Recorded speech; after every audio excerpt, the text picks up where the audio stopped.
Welcome to riding lessons for the Sur-ron. So why are we doing lessons for a Sur-ron? Because as we explained in the first lesson, the riding techniques for a Sur-ron are different to a mountain bike and different to a motorbike. So we need to adjust things a little bit. And in the first lesson we looked at balance, and balance is very important and underestimated. How did you go with the last skill that I taught you? Did you get to practice that? The slow wheelie into a tree? Roll backwards, punch the power in slowly, tilting it, hit the tree. Now it might seem strange, but that actually gives you a few skills, the ability to balance multiple directions, forward, back, sideways. So I hope that went well for you. So in today's lesson, what I want to do quickly is talk about your riding position. So this is very important, and let's go through it little bit by little bit. We'll look at it from a basic point of view, and then we'll show you some more advanced techniques as well. So firstly, if you're a motorbike rider, you're aware of the attack position. So the attack position is basically where your elbows are up and you're looking forward aggressively and you're in this attack mode. So from here we can move our body to any position very quickly. For example, if we want to move backwards, we can go backwards. If we want to move forward, we can move forward. So the importance of having your elbows up is that if your elbows are down, you can't control your move as well, and also you can't control the bars as they come up and down. So you want your arms up, fingers forward like this, so that way up and down can move very easily, forward and backwards extremely quickly and easily. You need that maneuverability. You probably notice I put a yellow seat on here just to show you. Makes me stand out a bit more.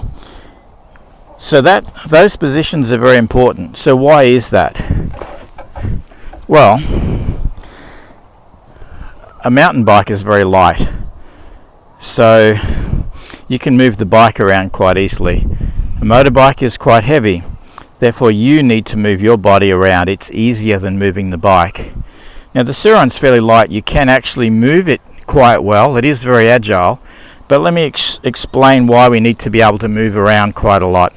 So for example, you want traction. This is your front wheel.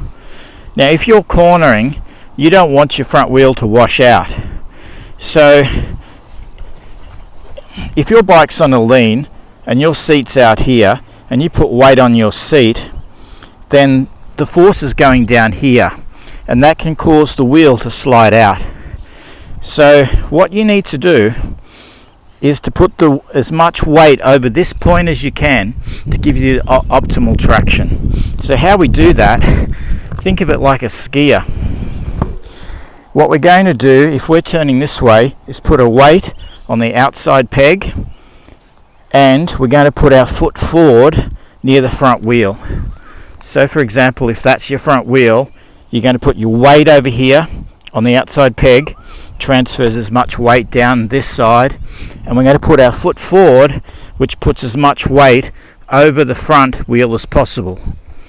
So for example, we're coming up to a corner, we would move forward, weight like that, and turn in. That would give us the ultimate traction over the front wheel because we're getting as much weight as we can. That's one reason why it's important to be able to move forward. You can't normally on the Sur-ron. It's a bit painful. That's why these seats are pretty good.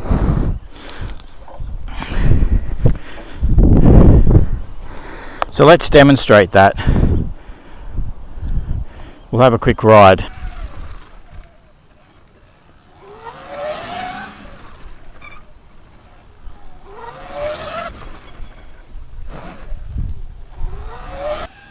Notice while braking I move back, then at the corner move forward as close to the steering as possible, putting all the weight on the outside peg and moving my inside leg as close to the wheel as possible.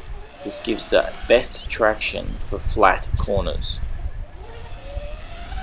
So far we've talked about riding position, and that's very important to get the weight in the correct position. Now let's talk a little bit about brakes. And this is one area that I find the Sur-ron is different to a regular dirt bike. It's probably more similar to a mountain bike in that on your left hand you have your rear brake. And probably for the first year I'm still going for the foot pedal rear brake. But this does have some advantages, and I'll show you those later in a few techniques that you probably can't easily do on a dirt bike but are great on a Sur-ron for getting you out of trouble. So with braking, most of the braking force is through the front wheel. Probably 70% of your braking is done through the front wheel and a little bit in the rear. But there are some times when you need to use your back brake. So let's have a look at those. We'll do some demonstrations. So you'll notice what I'm doing to stop here as quickly as possible. Moving the weight back at the start of the braking. I'm still pushing down with my arms to put weight over the front wheel, and I'm using more front brake than rear. But you will notice at some points that the rear will slide. This is okay, because sometimes we want the rear to slide. In the example here, we're doing a brake slide turn. This is very effective on very sharp 180-degree turns where you let the back slide out and then accelerate out of the corner. So let me show you a couple of examples where the rear brake is useful on the Sur-ron. So we're stuck on the side of a hill here. We apply the rear brake and we can pull the bike around 180 degrees. Very difficult on a normal dirt bike. Another example, seated. Apply the rear brake while rolling backwards and it allows you to pivot turn. Using the front brake we can do the same. Put the front brake on and push the bike so that it turns to get you off a steep hill.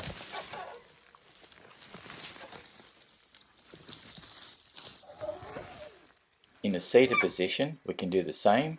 We can roll backwards and do a pivot turn. You can see progressively here we're able to get a 180-degree turn. So I hope you've enjoyed these lessons. What I'd like to do in the next lesson is teach more advanced techniques in cornering and other skills that are useful in off-road riding. Look forward to it then. See you soon.